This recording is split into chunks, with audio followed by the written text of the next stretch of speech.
more active, much more vibrant, much more positive, so this industry can be beneficial and interesting for everyone in this scope of business. And thank you everybody today. Terima kasih buat semua yang di sini hari ini atas kedatangannya, and mudah-mudahan akan suka film yang kita akan nyalain di 21 Agustus. Lapinak mereka ada di sini. Yes, itu dia Pak Dilip. Terima kasih Pak Dilip. Tapi terima kasih. Satu lagi mungkin pertanyaan untuk Pak Dilip. Pak Dilip, di tengah banyaknya film-film dengan genre horor, terutama di tahun ini, bagaimana optimisme dari Pak Dilip dari Anami Films untuk Lapinak mereka ada di sini? Karena genre dan rasa yang diberikan cukup berbeda nih. Karena kalau kita balik tadi, Lapinak di spill tadi di trailer kan mengandung ada kanibalismenya nih. Nah, gimana Pak Dilip optimisme? Saya kira ini industrinya tambah lama, tambah kompetitif. Ya, kalau kita lihat film sukses di Indonesia 70% mungkin nggak bisa sukses, mungkin 11-20% bisa bikin duit. Jadi memangnya industrinya tambah lama, tambah lebih susah juga, karena mulai tahun ini kita juga lihat ada di Indonesia 3 film ya. Tahun 2024 waktu itu 2 film. Jadi competitionnya udah naik 35-40%. Jadi mudah-mudahan insya Allah kalau dari Tuhan bisa dapat opportunity, kita bikin duit, kita pasti sebagai dari pihak production Anami akan lebih agresif di investment film perfilman di Indonesia. Yes, terima kasih, tepuk tangan dong untuk Pak Dilip. Mas Ajif, ini menarik, boleh diceritakan karena ini mengembangkan dari sebuah urban legend yang ada di Indonesia, jadi dekat dengan masyarakat Indonesia tentang tema ini. Boleh diceritakan Pak, seperti apa konsep di belakangnya, kreatifnya pada saat development, silakan. Boleh izin di bahasa Inggris? Boleh, silakan Pak. So, from Anami Films, we really want to push the level of cinematic excellence. Really make the Indonesian film industry at par with the best and the brightest around the world. So from that perspective, we looked at what type of concepts, ideas we could have explored. And true horror comes from things which are real, something which is relatable. Ini berdasar dari kisah nyata. So kita coba just look into all the mythology in Indonesia, some of the real life incidents of cannibalism which have happened.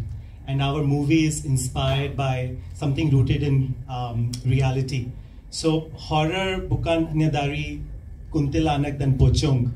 The real horror dari manusia, you know? Yes. Like manusia, we are living within people and there could be real evil within us as well. So I think that was the core inspiration, which when Dilip and I were discussing about the idea of what type of horror we wanted to explore, this sort of just came about. Ya, kadang memang manusia lebih kejam dari setan itu sendiri, Pak. Ya, setuju ya? Yang ngangguk-ngangguk pengalamannya banyak. Bukan kadang-kadang, setiap kali. Setiap kali bahkan ya. Oh, Pak Sajib, mewakili Mbak Kino yang nggak hadir, sutradara kita. Dari Pak Sajib, bagaimana pemilihan prosesnya, sutradaranya jatuh ke Bang Kino, Bang Azhar Kinoy Lubis. Boleh ceritakan kolaborasi ini? So, dari awal, Pak Kinoy dan kita, we were on the same page that we want something special. Kami gak mau cookie cutter, you know, the same type of horror again and again. So Pak Kinoy juga wanted to make a movie which is defining the best in class.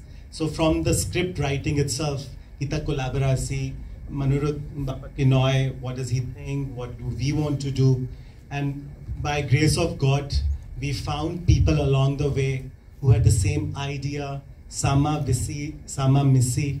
So it was a very fruitful journey, and when the hearts meet, then the product hopefully would be very good anyways.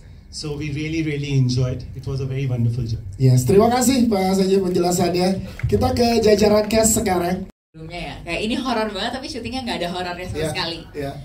Kayaknya jujur kalau aku pribadi, scene aku tuh memang setiap kali ada tuh sedikit mencekam ya. Nah, tapi dibaluti dengan rasa yang chill, rasa yang mewah gitu. Untuk background sedikit, karakter aku Eva itu adalah anaknya Pak Lusius yang hari ini tidak hadir, Om Arifin. Pak Lusius itu adalah ketua dari organisasi kita lah ya, gitu.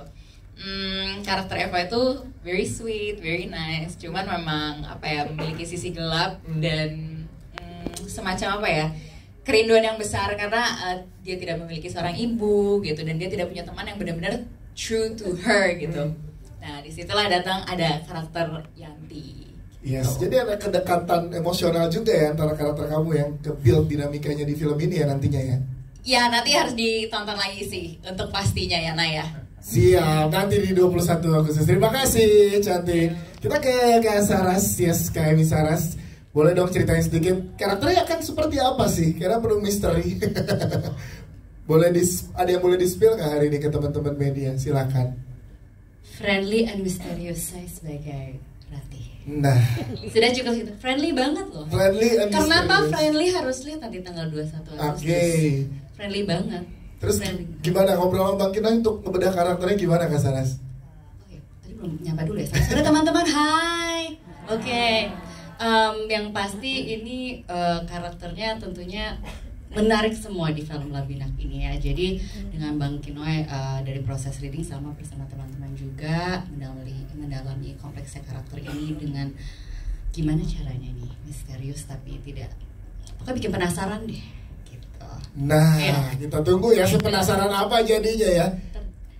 Tahu di mana? Nah, Saras di mana di Labinaknya ya. Kan? Betul, kita tunggu. Oke, terima kasih, tepuk tangan dong. Kita nama-nama apa yang paling tepat buat film ini? Ya.